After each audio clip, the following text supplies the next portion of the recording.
This next episode I'm very excited about.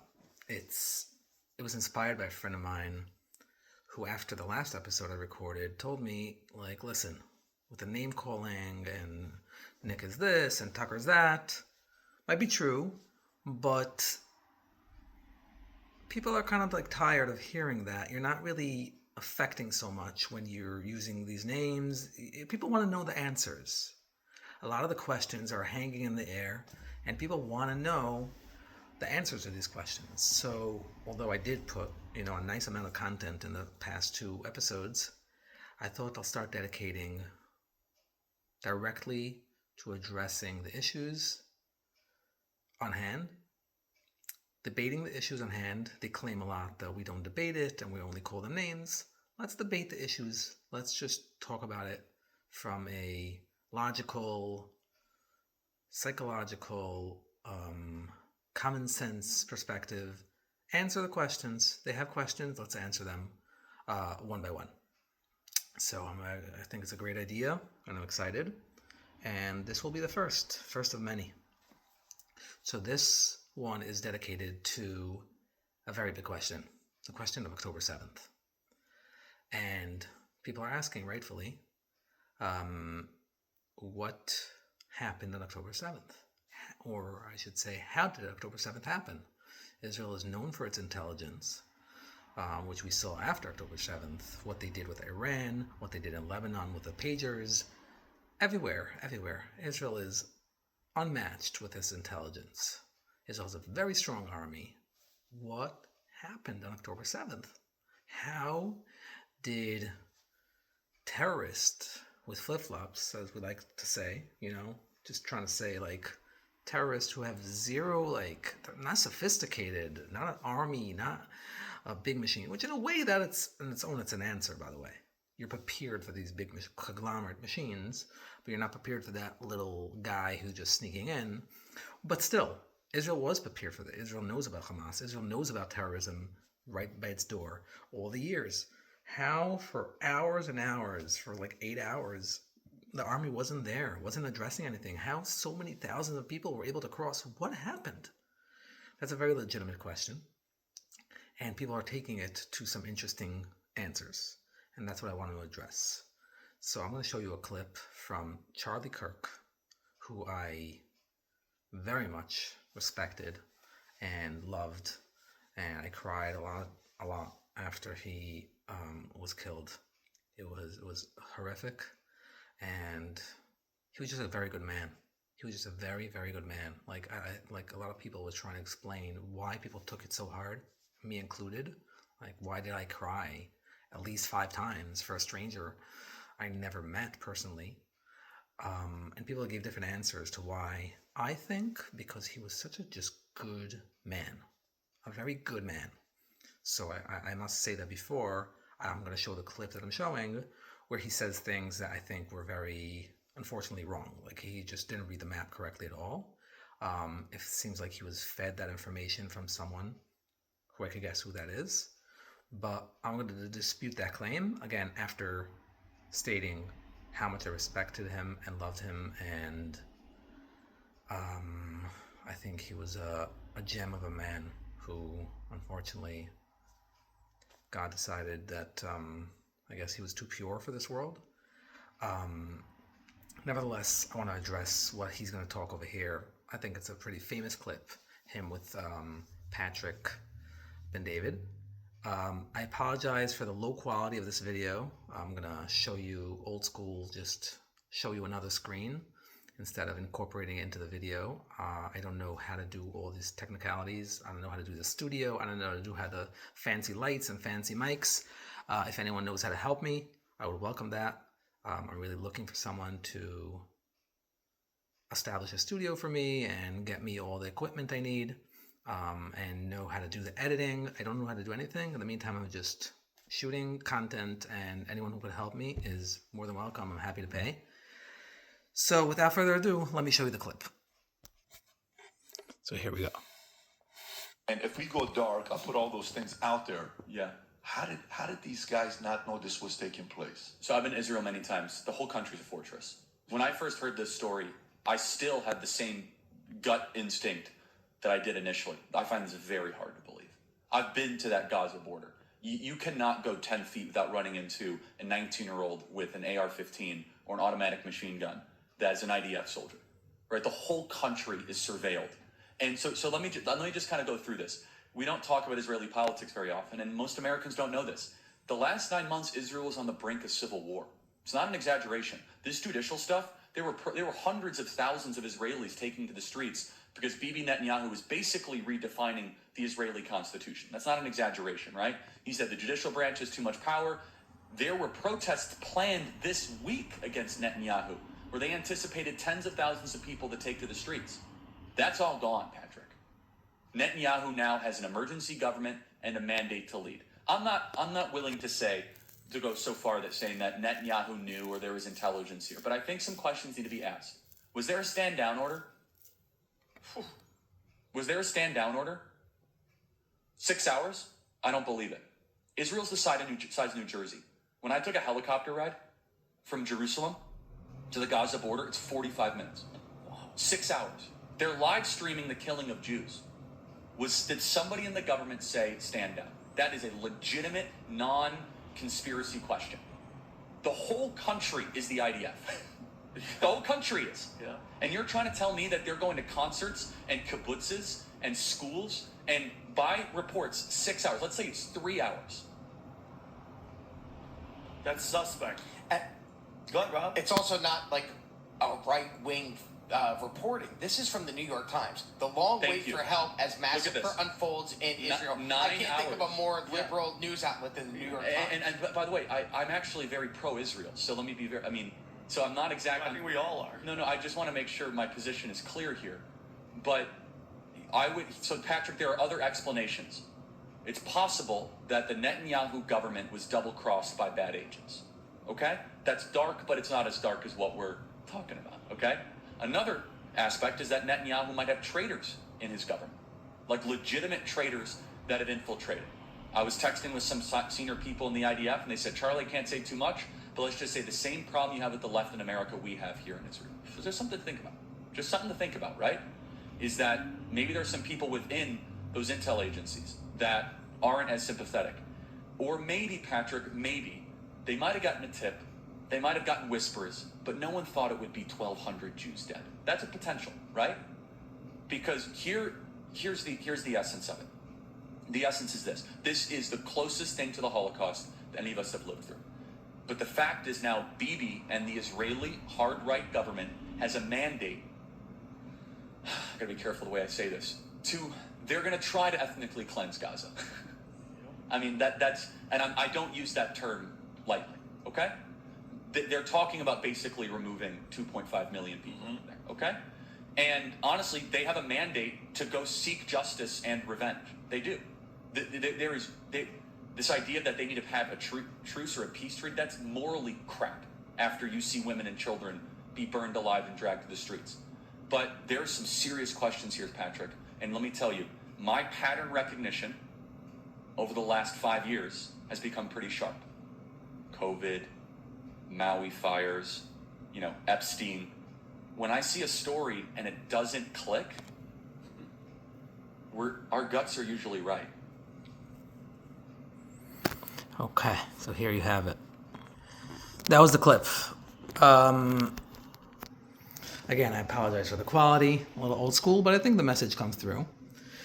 So it's funny that I forgot about this clip because usually they show only the first part where he asks the question and suggests that maybe Netanyahu did the stand-down order.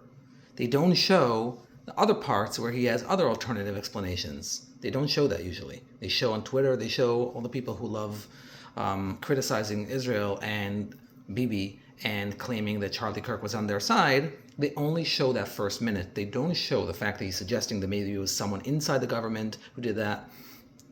But regardless, there's a lot that he is not getting. He just doesn't know Israeli politics well, although he thought he did know, but he doesn't. I grew up in Israel, born and raised for the first 25 years of my life, and I know Israeli politics very well, the current ones as well.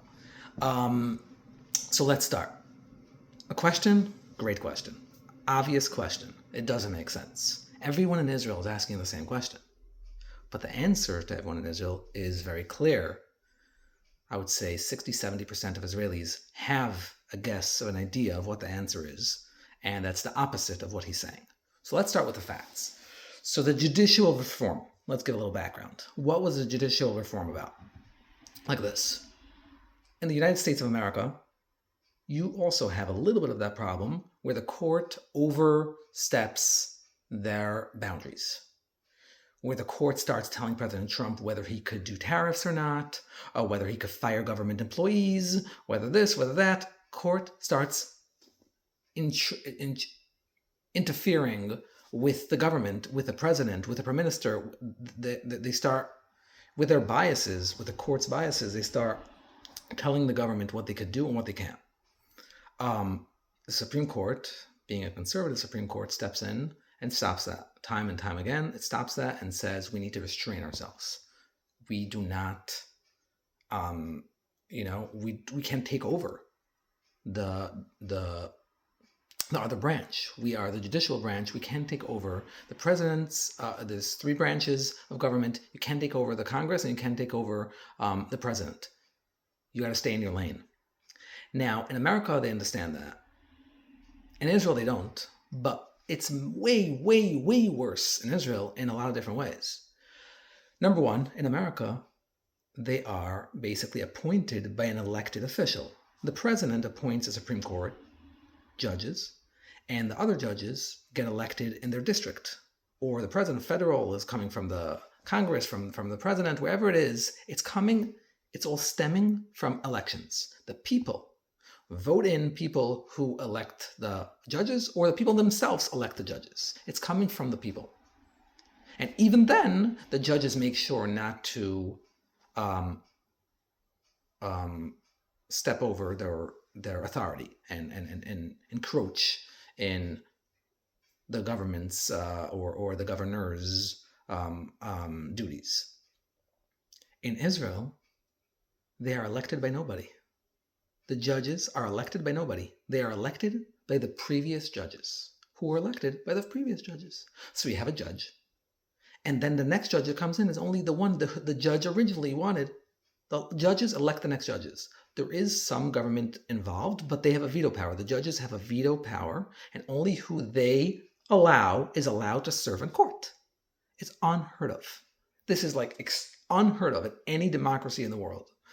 You have the entire court is chosen by the judges and by lawyers, whatever, but the judges have a veto power. They have to approve every judge that comes in. Second, they do whatever they want. Aaron Barak, who famously started that movement where the court is today in Israel, he said everything is shafit in Hebrew. It means everything is judicial. Everything could be discussed. He's trying to hint that even whether the prime minister could go into Gaza or not, could start a war, could anything is under the jurisdiction of the court. So basically, they control the country. They control everything. Whatever you want to do, whatever you think you want to do, you elect a government, it doesn't matter. You're going to have a few judges who sit there in the court who are elected by nobody except themselves and their predecessors, and they decide whatever flies, whatever doesn't. Everything, there's no exception. They are in charge. So that is something that for years the complaint was, why is the majority in Israel right-wing, but we cannot affect policy? The policy is left-wing. Why? What's going on here? And the answer was because the court does whatever they want. You could wish whatever you want, you elect whatever you want, comes the court and says, no, that doesn't look right, that's this, that doesn't conform with that esoterical idea, concept of law and concept of fairness and concept of equality and who knows what, make up everything, whatever they make up at the point, just like even in America, it's pretty clear what the liberal judges are going to say and what the conservative judges are going to say. In Israel, they're all liberal, extreme liberal, all of them. And they just do whatever they want. It's clear. They're going to say, like, one day if someone's protesting from the right wing, they got to be jailed. You're blocking a road. 2 years in jail. The next day, the left protests. No, it's a right to protest. It's laughable, but that's happening every day. It's not even, it's like obvious. So everyone in Israel knows that. It is beyond. The situation is really comical. It's beyond anything imaginable in a democracy. So for years, it was very hard to change that because the coalition in Israel, you have 120 parliament members, Knesset members, and you have to have 61 in order to have a government. But in order to have 61, you got to form a coalition of some people who are more centrist or even leftist. So for years, you never had the power to change anything. This Knesset, that started at 2022, I think, finally had the power. They had 64 members, all from the right. Bibi being the most centrist of them, meaning they're all more right than Bibi. Bibi has the big party of like 30-something, and then the rest that formed together, the 64, are even more right than him. So he had finally the power to change this judiciary nightmare once and for all. Okay, they started changing it, and then the left started freaking out. They shut the country now, mind you, just like in America. The liberals hold power. They hold like all the levers of power, whether it's media or different deep state performances. Everywhere, they're infiltrated everywhere. They took all the bureaucracy is all controlled by the left, just like in America. In Israel, even more so. They control the army. They control the police. Now, control the army, I don't mean that they are the average soldiers. No, absolutely not. The average soldiers are coming from the regular Israeli population, which is majority right wing, but they control the tops. Army, left. Top of the police, left. Top of the Justice Department, left. Top of the State Department, left. They are everywhere. The top of the FBI, the Shabak, left. Mossad, I'm not sure, not so much actually. They control everything. So with them controlling everything, they just shut down everything. Once this judicial reform, which is so needed, and everyone was begging for it, the majority of Israelis who are right wing were begging for it, but they shut down everything because they control everything. So it was crazy. It was crazy. Like it was a civil war, like Charlie Kirk was saying. It was on the brink of a civil war. But what he did get very wrong was Charlie was suggesting that Bibi was about to lose his government. And that is nothing further from the truth. Bibi was not, in the most far stretch of the imagination, he was not about to lose his government the eve of October 7th. Not at all. Bibi the government still exists. That 64 coalition that I mentioned, he is the least right from it. He has a group of 30-something, Likud. Everyone else in his Knesset, in his 64 majority, are much more right than him. They were not leaving. If they would leave, that whole government would collapse and the left would take over. Why would they do that? They would never do that. There was no threat of leaving. There was no suggestion of leaving. No one was leaving this Knesset. It was going to last for 4 years, no matter what. They were sticking together and they were pressuring. The only pressure was they were leaving because he wasn't doing enough of the judicial reform, if anything. They weren't leaving. But if anything, they're more right than him. There was no one leaving. So although there was a civil war in the streets of Israel, but there was no need to do something drastic in order for him to extend his government. The government was going nowhere. Look at any newspaper before October 7th. There was no suggestion whatsoever that the government was going to fall apart. Step number 1. Step number 2. The idiocy to think that the right move to do for a leader is to have the most catastrophic failure of the history of the past hundreds of years, and that's going to help him. It's just only Candace Owens could have came up with such insanity. To maybe Alex Jones, even he is not so stupid. Only Candace Owens would come up with something that stupid and feed it to Charlie Kirk's heir. You think Trump would cause COVID to himself to extend his government? You think Trump would cause COVID to himself? You think Bibi would want October 7th under his watch because supposedly that gives him emergency powers, which I'm going to talk about in a minute. That's just the most bizarre and insane, crooked way of thinking.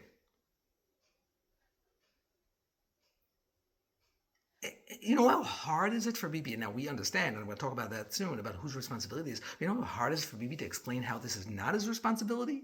You think he would want this under his watch? That's just absolute sanity. Okay, just on its face.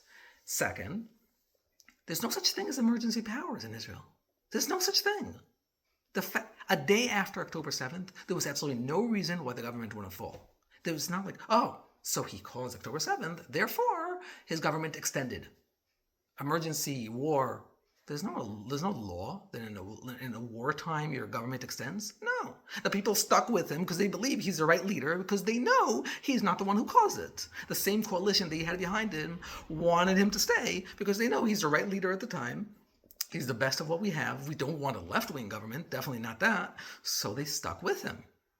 But there was no extension by default because there was a war. So what you're claiming that he was gaining by supposedly doing the stand-down order for October 7th, absolute nonsense. There's no such thing as extended government. Every day the government could fall.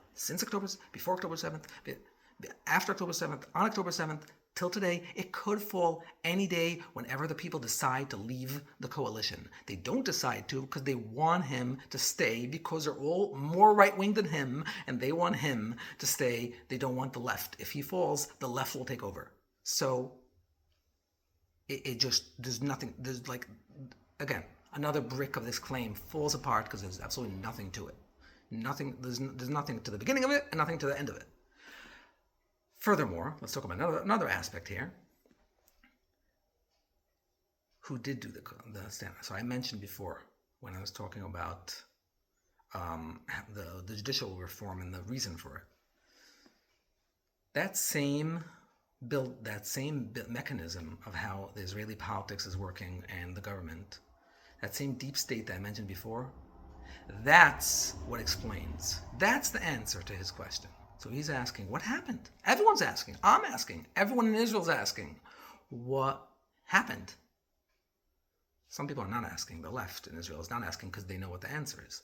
But everyone in the world and all normal Israelis are asking, what happened? How could such a thing happen? The answer is just like in America. Think about it in America. What's causing things? Is it the president?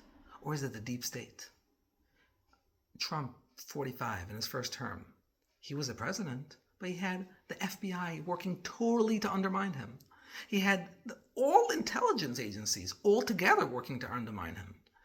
You had every side of the government, although he was a president, working to undermine him against his policy, against his promises, against everything. I just remember just like him trying to move the embassy. So they started playing games with him. It's going to take 3 years. Anything he tried to do, they tried to play their tricks and games. Some of it he managed to, bypass, and some he didn't.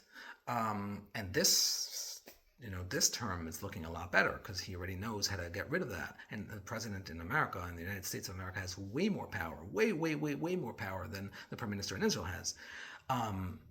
So he's able to clean shop. But in Israel, the deep state is no less strong and actually much stronger than in America. So when you're talking about a stand-down order, for most Israelis, it's very obvious there was a stand-down order. But that was not from the prime minister or anywhere near the prime minister. It was from those deep state operatives. It was from the Shabak. It was from certain generals in the army. It was from people who threatened, who wanted to topple his government, who wanted to get Bibi mixed up in this huge failure. And they thought by doing that, he's going to get into trouble. He's going to be forced to leave. They threatened to do that before. They said, we're going to shut down the army. They said famously, the head of the protests, the head of the opposition to the judicial reform, her name is Shikma. She said, in September, you're not going to have an army left. It was a famous line that she said. People were threatening, we're going to not volunteer, we're going to stop we're going to stop showing up, the reservists. said we're not going to show up to the army anymore. Ehud Barak, who used to be a prime minister, one of the crazy oppositions against Bibi, said, for this civil war, to fight this judicial reform, we're going to have blood in the Yarkon. They were threatening that they're going to do this. And they had every incentive to do this. And we know they're capable of doing that. The left, just like in America, the liberals, are very capable of doing very unfortunate things. Same thing in Israel, and even worse. Their hatred towards the Prime Minister, towards Bibi Netanyahu, might be even more than the left's hatred to Trump. You've never seen anything like this. As much as there's the Trump derangement syndrome in America, you have that Bibi derangement syndrome, and much more in Israel. They hate his guts. And they would do anything to replace him, but it's not only him. They can't stand the fact that the right is in control. The right, the more traditional, the more religious, the more conservative, they can't take it. And their stronghold, the way they were able to swallow it till now, was with their court. They held the court. So really, they were basically blocking any movement. The right was puppets. There were puppets. They were not really controlling much because the left had the stronghold on the deep state behind everything. So they were handling it. But if that would be taken away, once Bibi and his government were trying to take away their stronghold, their court, their deep state control, that's when they broke. That's like all hell broke loose. They were determined, no matter what, to stop it. So when you see a group determined no matter what to stop the government's change, the government's plans to change things and to do a judicial reform, and then this thing happens, do you think the government did it for Bibi to stay in power because he's going to have some supposed emergency powers? No. The people who are trying to stop him did it even further to stop him. And like Charlie mentioned, they probably didn't have in mind that that's going to go that bad and that far. They planned on a smaller thing, and maybe Hamas betrayed them. They had this little operation. We don't know if they kept a blind eye, we don't know exactly what happened. We don't know at all what happened, but what the estimate of what happened, not sure to what extent, not sure how many people knew, but it was people who were trying to topple Bibi, not Bibi himself. Anyone who says it was Bibi himself, your brain got to be really backwards or completely not understanding the situation in Israel to think that. That's the topic of today. I hope it answered all your questions. Happy to hear your comments below if you have any further questions, and I'll address them.